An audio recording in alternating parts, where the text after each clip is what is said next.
Introduction to Solar PV Standards and Certifications 2. Currently, manufacturer may certify its manufacturing process and solar PV modules to couple of standards depending upon its manufacturing location or to target the selling market. Solar Energy Industries Association, SEIA, USA published a reference list of the standards in year 2016 for the PV industry, and is nicely depicted in next slide. PV Standards System Reference. It can be seen that there is long reference of standards applicable to the PV modules and associated technologies. However, we shall discuss few of the standards here as an introductory.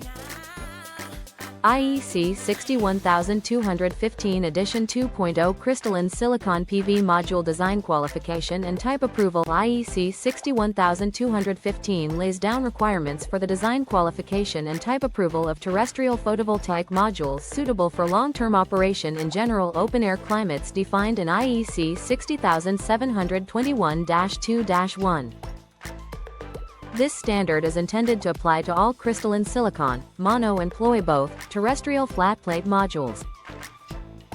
The object of this test sequence is to determine the electrical and thermal characteristics of the module and to show, as far as possible within reasonable constraints of cost and time, that the module is capable of withstanding prolonged exposure in climates described in the scope. IEC 61215 tests do not address the particularities of PV modules with integrated electronics. It may, however, be used as a basis for testing such PV modules.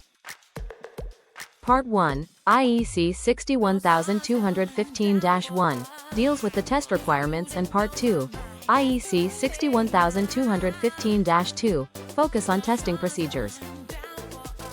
Various clauses, subclauses of Part 1 of the standard set requirements are marking and documentation, visual inspection, maximum power determination, insulation test, measurement of temperature coefficients, measurement of nominal module operating temperature, performance at STC and NMOT, performance at low irradiance, outdoor exposure test, hotspot endurance test, UV preconditioning, thermal cycling test, requires temperature cycling between 85 degrees Celsius and 40 degrees Celsius, 50 or 200 times, humidity freeze test, requires cycling between hot, humid 85 degrees Celsius, 85% RH and subfreezing 40 degrees Celsius 10 times, with extended soaks at 85/85, damp heat test, requires a long-term, 1,000-hour, test at 85 degrees Celsius, 85%, robustness of termination test, wet leakage current test, static mechanical load test, hail test, bypass diode thermal stabilization test. IEC 61215 tests also help determine a panel's performance metrics at standard test conditions, STC, including temperature coefficient, open circuit voltage, and maximum power output. For the standard IEC 61215 certification, 2400 Pascal uniform load applies.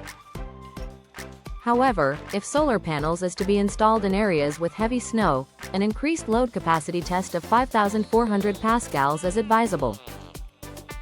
So what does it mean if a module type is qualified to IEC 61215? Passing the qualification test means the product has met a specific set of requirements. Those modules that have passed the qualification test are much more likely to survive in the field and not have design flaws that lead to infant mortality. Most of today's commercial modules pass the qualification sequence with minimum change, meaning that they suffer almost no degradation in power output from the test sequence. In many markets today, conformance to IEC 61215 is a minimum requirement to participate in a project. It is worth mentioning here that IEC 61215 does not address the reliability therein. Thus, the design qualification such standards does not imply the PV module's reliability. The lack of reliability standards is partially due to the fact that, to date, there are not enough statistical data collected from the PV fields. Moreover, such tests do not identify or quantify wear-out mechanisms, failure mechanisms for all climates and system configurations, differentiate between products that may have long and short lifetimes or quantify lifetime for the intended application, climate.